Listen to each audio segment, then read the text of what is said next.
తీజ్ పండుగ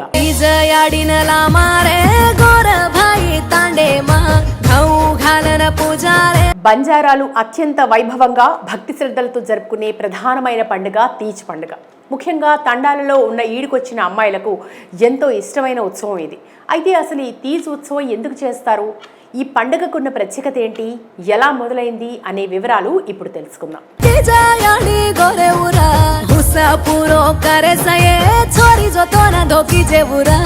పూర్వం హిమాలయాలలో ఘోర తపస్సు చేస్తున్న శివుణ్ణి చూసి పార్వతీదేవి శివుణ్ణి పరిణయం ఆడాలనుకుంది.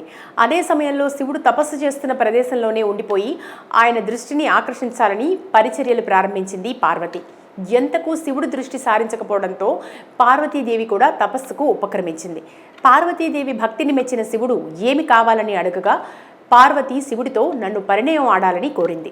శివుడు వెంటనే తదాస్తు అని పలికాడు. వ్రత ప్రభావం ద్వారా పార్వతీదేవి శివుణ్ణి భర్తగా పొందిన రోజు కనుక ఆ రోజును తీజ్ దివస్గా పూర్వీకుల నుండి పాటిస్తూ వస్తున్నారు. తీజ్ అనగా హరియాలి, పచ్చదనం, నిండుదనం, అష్టైశ్వర్యాలకు మూలధనం, శుభాలకు శుభసూచకమని అర్థం.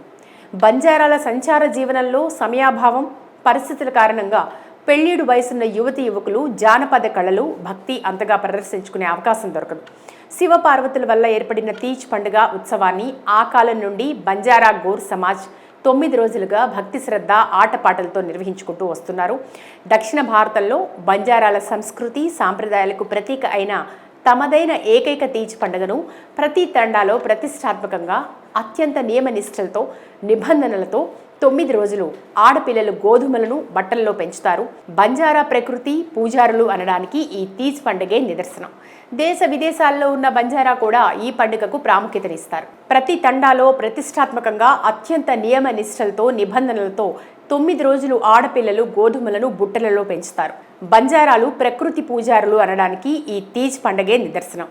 దేశ విదేశాల్లో ఉన్న బంజారా కూడా ఈ పండుగకు ప్రాముఖ్యతనిస్తారు. బుట్టలలో ఎంత పచ్చగా గోధుమలు పెరిగితే గోర్ సమాజ్ జీవితాలు, రాష్ట్రం, దేశం అంత సుభిక్షంగా ఉంటుందని వారి ప్రగాఢ నమ్మకం, విశ్వాసం కూడా. వ్రత ప్రభావం వల్ల పార్వతీకి శివుడు లాంటి సద్గుణాలు కలిగిన భర్త లభించారు. 9 రోజుల వ్రతం పూజల వల్ల మాకు కూడా అన్ని విధాలా యోగ్యుడైన భర్త లభించాలని దేవతలను, వారి పూర్వీకులను, ప్రకృతిని కోరుకోవడమే ఈ పండుగ వెనుక దాగి ఉన్న కథనం. ఇక ఈ పండుగ జరిపే విధానం కూడా చాలా గొప్పగా ఉంటుంది. సప్త మాతృకల్లోని సిల్లా భవనానికి తీజ్ ఉత్సవ నిర్వహణకు అవినాభావ సంబంధం ఉంది. తీజ్ పండుగ ప్రారంభించే ముందు రోజు సీతాభవానీ పూజ తండా గోర్ సమాజ్ వనభోజన పద్ధతిలో ఊరు బయటికి వెళ్లి శీతల మాతను పూజించిన తర్వాతనే తీజ్ ఉత్సవాన్ని జరుపుకుంటారు. కానీ కొన్నిసార్లు తండా ఆర్థిక పరిస్థితులు తీజ్ నిర్వహణకు అడ్డుపడుతుండటంతో ఆడపడుచులు నిరాశకు గురవుతారు. పెళ్లిడు అమ్మాయిలు ప్రతిరోజు సాయంత్రం తండా నాయక్ కారోబార్ ఇంటికి గుంపులుగా వెళ్లి సాంస్కృతిక కార్యక్రమాలు ప్రదర్శిస్తారు. ఆ తర్వాత తీజ్ పండుగ నిర్వహించాలని నాయకుడిని వేడుకుంటారు.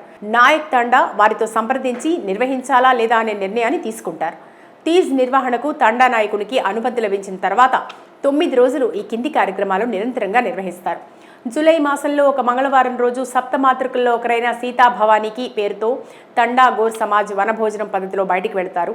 ఒక చెట్టు కింద రాయిని శీతల భవానీ ప్రతిరూపంగా పెట్టి మేకపోతును బలిచ్చి గోర్ సమాజ్ సుఖ సంతోషాలతో ఉండాలని వేడుకుంటూ పశు పక్ష్యాదులకు ఎలాంటి వ్యాధులు సోకరాదని శీతల భవానీకి సమర్పించిన నైవేద్యాలను, రక్తంతో కలిపిన గుడాలు పదార్థాలను భవానీ ముందు నుండి పశువుల మందను దాటిస్తూ చల్లుతారు. అదే రోజు సాయంత్రం తండా నాయకుని ఇంటి ముందు తీజ్కి సంబంధించిన ఒక బిందెలో నీళ్లు పోసి గోధుమలను నానబెడతారు. మరుసటి రోజు బుధవారం సాయంత్రం వెదురుతో తయారు చేసిన చిన్న కంకా బుట్టలలో కొంత ఎరువు వేసి గోధుమలను వేస్తారు. బుట్టలతో పాటు దండి మేరామా మాత, సద్గురు శ్రీ శ్రీ సేవాలాల్ మహారాజ్ పేర్లతో టేకాకు దొప్పల్లో గోధుమలను వేసి పెంచుతారు. తీజ్ జరుపుకునే తండాలోని ఆడపిల్లలు పండుగకు వచ్చే వారి బంధువుల ఆడపిల్లలకు సమాన సంఖ్యలో వారి పేర్లతో కంక వెదురుతో అల్లిన చిన్న బుట్టల్లో గోధుమలు వేసి పెంచుతారు. ప్రతి బుట్ట ఒక ఆడ అమ్మాయి స్త్రీకి సమానంగా భావిస్తారు. బుట్టలన్నింటినీ నాయకుని ఇంటి ముందు పందిరి వేసి కర్రలకు వేలాడదీస్తారు లేదా పందిరి పైన పెడతారు. బుట్టలపైన ఒక టెంట్ను అమరుస్తారు. వరుసలు కలిగిన 2 పెళ్లిడు అమ్మాయిలు పూజారులుగా వ్యవహరిస్తారు. శాకాహార భోజనం భుజించి నిష్ఠతో కార్యక్రమాలు నిర్వహిస్తారు. ఆ రోజు నుండి ప్రతిరోజు ఆడపడుచులు ఆడుతూ పాడుతూ దగ్గరలో ఉన్న చెరువు లేదా బావి నుండి 3 సార్లు నీళ్లను తెచ్చి తీజ్ నిమజ్జనం జరిగే వరకు బుట్టల్లో పోస్తారు. ప్రతిరోజు సాయంత్రం గోర్ పరివార్ ఆనందాన్ని వ్యక్తపరుస్తూ జానపద కళలను ప్రదర్శిస్తారు. బంజారా ఉపకులానికి చెందిన ఆసుకవులుగా భావించే భాట్ డాడీ రోజుల తరబడి వివిధ రకాల చెలోక్తులు, సామెతలు, జ్ఞానబోధను చేస్తూ లిపిలేని భాష కారణంగా చరిత్రగా మారని పూర్వీకుల ఇతిహాసాన్ని వినిపిస్తారు. ఈ కార్యక్రమం నిమజ్జనానికి ముందు 8వ రోజు సాయంత్రం జరుగుతుంది. ప్రతి ఇంటి నుండి బియ్యపు పిండితో చేసిన రొట్టెలు, బెల్లం, నెయ్యితో తయారు చేసిన లాంటి తీపి పదార్థాలను ఒక వెడల్పైన పాత్రతో పెట్టుకుంటారు. నెత్తిపై ప్రత్యేకంగా అలంకరించిన చుట్టబుట్ట పెట్టుకుని దానిపై కాకుటి ఎత్తుకుంటారు. అద్దాలు, గవ్వలు, పూసలతో తయారు చేయబడిన వస్త్రాన్ని కాకుటిపై కప్పుకొని ఇంటింటికి తీజ్ పదార్థాలు పంచుకుంటూ తీజ్ ఉన్న ప్రదేశంలో గుమిగూడి తింటారు. గర్ డమోళీ రోజు పుట్టమట్టిని ఉదయాన ఆటపాటలతో తీసుకొచ్చి 2 వరుసలు కలిసిన ఇండ్లలో ఆడా మగగా గన్గోర్లను తయారు చేస్తారు. తీజ్పై ఎలాంటి దుష్టశక్తుల ప్రభావం ఉండకూడదని గన్గోర్లను ఊరేగింపుగా ఆడుతూ పాడుతూ తీజ్ ప్రదేశానికి తెచ్చి నైవేద్యం సమర్పించి విగ్రహాలను రూపుమాపుతారు.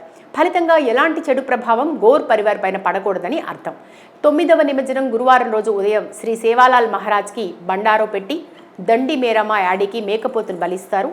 పెరిగిన గోధుమ బుట్టలను కిందకు దించుతారు. దేవతల పేరుతో ఉన్న దొప్పలను ఆడపడుచులు వేరే చోట దాచిపెట్టడం కారణంగా యువకులు ఆడపడుచులను ఆడుతూ పాడుతూ ప్రాధేయపడి తెచ్చుకుంటారు. సాయంత్రం నిమజ్జనం చేసే వరకు దాదాపు రోజంతా వచ్చిన బంధువులతో కలిసి సాంస్కృతిక కార్యక్రమాలను ప్రదర్శిస్తారు. సాయంత్రం గోధుమ నారతో కూడిన తీజ్ బుట్టలను ఎవరి వారు తీసుకుని ఆడుతూ పాడుతూ చెరువులో నిమజ్జనం చేయడానికి బయలుదేరుతారు. బంజారా యువతులు 9 రోజులుగా ఈ కార్యక్రమంలో నియమనిష్టతో పాల్గొని ఎనలేని భక్తి సేవలు అందిస్తూ ఆనందాన్ని పొందుతారు. ఈ కార్యక్రమంలో పాలు పంచుకున్న పెళ్లి కావాల్సిన ఆడపిల్లలు వివాహానంతరం ఈ అవకాశం రాదని దుఃఖాన్ని వెలిబుచ్చుతారు. ఇక నిమజ్జనం చేసిన తర్వాత వారి ఆడపడుచుల కాళ్ళు చిన్న పీటపైన ఉంచి కాళ్ళు కడిగి దండం పెడతారు. వారితో తీసుకెళ్లిన సద్ది రొట్టెలను భుజించి తిరిగి వారి ఇళ్లకు చేరుకోవడంతో ఈ ఉత్సవం ముగుస్తుంది. యాంత్రిక యుగంలో వివిధ కారణాల వల్ల తాండాలు విడిచి పట్టణాల్లో స్థిరపడుతున్న అన్ని వర్గాలకు చెందిన బంజారా వంశీయులు ఎక్కడ ఉన్నా ఏ ప్రాంతంలో ఉన్నా తీజ్ పండుగను విధిగా జరుపుకోవడం ఆ జాతికే గర్వకారణం. మనకు జన్మనిచ్చిన పూర్వీకులను, మన దేవతలను కొనియాడుతూ స్మరిస్తూ వారి ఆశీస్సులు పొందే గొప్ప అవకాశం ఈ తీజ్ పండుగ ఇస్తుంది. తీజ్ పండుగ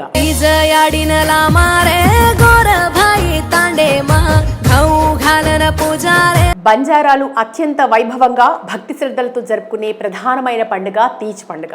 ముఖ్యంగా తండాలలో ఉన్న ఈడుకొచ్చిన అమ్మాయిలకు ఎంతో ఇష్టమైన ఉత్సవం ఇది. అయితే అసలు ఈ తీజ్ ఉత్సవం ఎందుకు చేస్తారు, ఈ పండుగకున్న ప్రత్యేకత ఏంటి, ఎలా మొదలైంది అనే వివరాలు ఇప్పుడు తెలుసుకుందాం.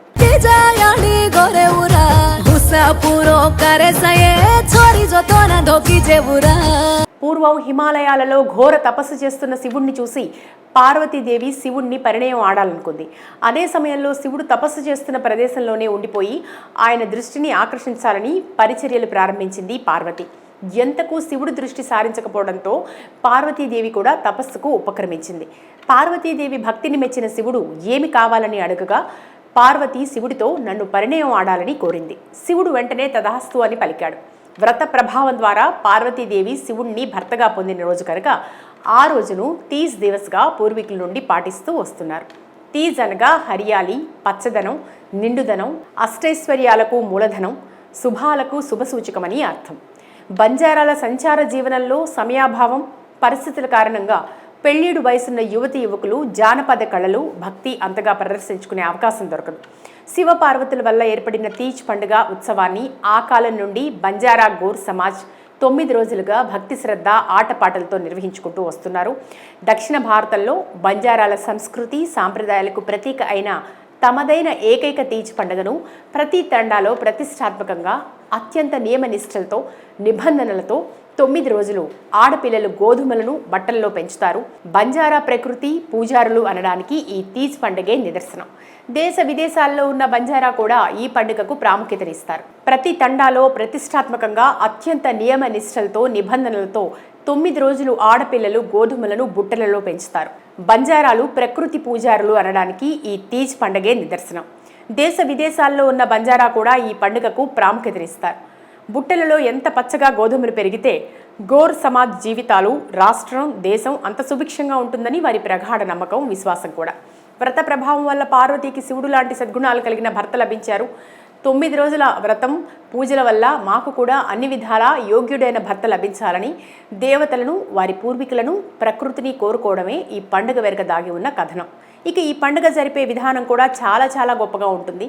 సప్త మాతృకల్లోని శిల్లా భవనానికి తీజ్ ఉత్సవ నిర్వహణకు అవినాభావ సంబంధం ఉంది. తీజ్ పండుగ ప్రారంభించే ముందు రోజు సీతాభవానీ పూజ తండా గోర్ సమాజ్ వనభోజన పద్ధతిలో ఊరు బయటికి వెళ్లి శీతల మాతను పూజించిన తర్వాతనే తీజ్ ఉత్సవాన్ని జరుపుకుంటారు. కానీ కొన్నిసార్లు తండా ఆర్థిక పరిస్థితులు తీజ్ నిర్వహణకు అడ్డుపడుతుండటంతో ఆడపడుచులు నిరాశకు గురవుతారు. పెళ్లిడు అమ్మాయిలు ప్రతిరోజు సాయంత్రం తండా నాయక్ కారోబార్ ఇంటికి గుంపులుగా వెళ్లి సాంస్కృతిక కార్యక్రమాలు ప్రదర్శిస్తారు. ఆ తర్వాత తీజ్ పండుగ నిర్వహించాలని నాయకుడిని వేడుకుంటారు. నాయక్ తండా వారితో సంప్రదించి నిర్వహించాలా లేదా అనే నిర్ణయాన్ని తీసుకుంటారు. తీజ్ నిర్వహణకు తండా నాయకునికి అనుమతి లభించిన తర్వాత 9 రోజులు ఈ కింది కార్యక్రమాలు నిరంతరంగా నిర్వహిస్తారు. జూలై మాసంలో ఒక మంగళవారం రోజు సప్తమాతృకుల్లో ఒకరైన సీతాభవానికి పేరుతో తండా గోర్ సమాజ్ వనభోజనం పద్ధతిలో బయటికి వెళతారు. ఒక చెట్టు కింద రాయిని శీతల భవానీ ప్రతిరూపంగా పెట్టి మేకపోతును బలిచ్చి గోర్ సమాజ్ సుఖ సంతోషాలతో ఉండాలని వేడుకుంటూ పశు పక్ష్యాదులకు ఎలాంటి వ్యాధులు సోకరాదని శీతల భవానీకి సమర్పించిన నైవేద్యాలను రక్తంతో కలిపిన గుడాలు పదార్థాలను భవానీ ముందు నుండి పశువుల మందను దాటిస్తూ చల్లుతారు. అదే రోజు సాయంత్రం తండా నాయకుని ఇంటి ముందు తీజ్కి సంబంధించిన ఒక బిందెలో నీళ్లు పోసి గోధుమలను నానబెడతారు. మరుసటి రోజు బుధవారం సాయంత్రం వెదురుతో తయారు చేసిన చిన్న కంకా బుట్టలలో కొంత ఎరువు వేసి గోధుమలను వేస్తారు. బుట్టలతో పాటు దండి మేరామా మాత, సద్గురు శ్రీ శ్రీ సేవాలాల్ మహారాజ్ పేర్లతో టేకాకు దొప్పల్లో గోధుమలను వేసి పెంచుతారు. తీజ్ జరుపుకునే తండాలోని ఆడపిల్లలు పండుగకు వచ్చే వారి బంధువుల ఆడపిల్లలకు సమాన సంఖ్యలో వారి పేర్లతో కంక వెదురుతో అల్లిన చిన్న బుట్టల్లో గోధుమలు వేసి పెంచుతారు. ప్రతి బుట్ట ఒక ఆడ అమ్మాయి స్త్రీకి సమానంగా భావిస్తారు. బుట్టలన్నింటినీ నాయకుని ఇంటి ముందు పందిరి వేసి కర్రలకు వేలాడదీస్తారు లేదా పందిరి పైన పెడతారు. బుట్టలపైన ఒక టెంట్ను అమరుస్తారు. వరుసలు కలిగిన 2 పెళ్లిడు అమ్మాయిలు పూజారులుగా వ్యవహరిస్తారు. శాకాహార భోజనం భుజించి నిష్ఠతో కార్యక్రమాలు నిర్వహిస్తారు.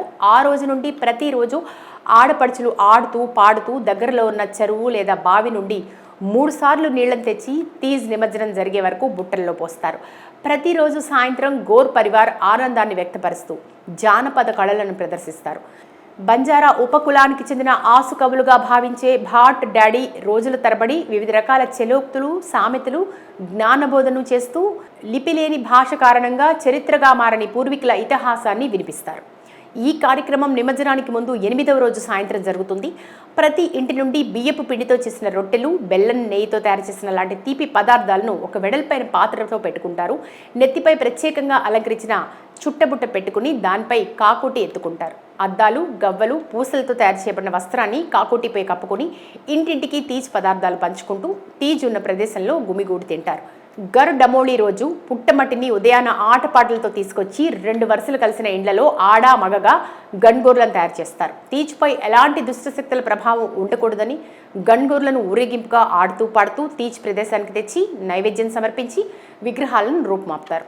ఫలితంగా ఎలాంటి చెడు ప్రభావం గోర్ పరివార్ పైన పడకూడదని అర్థం.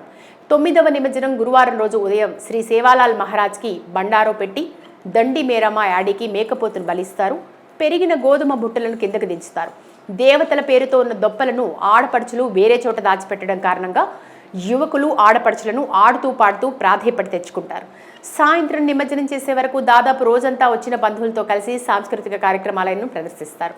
సాయంత్రం గోధుమ నారతో కూడిన తీజ్ బుట్టలను ఎవరి వారు తీసుకుని ఆడుతూ పాడుతూ చెరువులో నిమజ్జనం చేయడానికి బయలుదేరుతారు. బంజారా యువతులు 9 రోజులుగా ఈ కార్యక్రమంలో నియమ నిష్ఠతో పాల్గొని ఎనలేని భక్తి సేవలు అందిస్తూ ఆనందాన్ని పొందుతారు. ఈ కార్యక్రమంలో పాలు పంచుకున్న పెళ్లి కావాల్సిన ఆడపిల్లలు వివాహానంతరం ఈ అవకాశం రాదని దుఃఖాన్ని వెలిబుచ్చుతారు. ఇక నిమజ్జనం చేసిన తర్వాత వారి ఆడపడుచుల కాళ్ళు చిన్న పీటపైన ఉంచి కాళ్ళు కడిగి దండం పెడతారు. వారితో తీసుకువెళ్లిన సద్ది రొట్టెలను భుజించి తిరిగి వారి ఇళ్లకు చేరుకోవడంతో ఈ ఉత్సవం ముగుస్తుంది. యాంత్రిక యుగంలో వివిధ కారణాల వల్ల తాండాలు విడిచి పట్టణాల్లో స్థిరపడుతున్న అన్ని వర్గాలకు చెందిన బంజారా వంశీయులు ఎక్కడ ఉన్నా ఏ ప్రాంతంలో ఉన్నా తీజ్ పండుగను విధిగా జరుపుకోవడం ఆ జాతికే గర్వకారణం.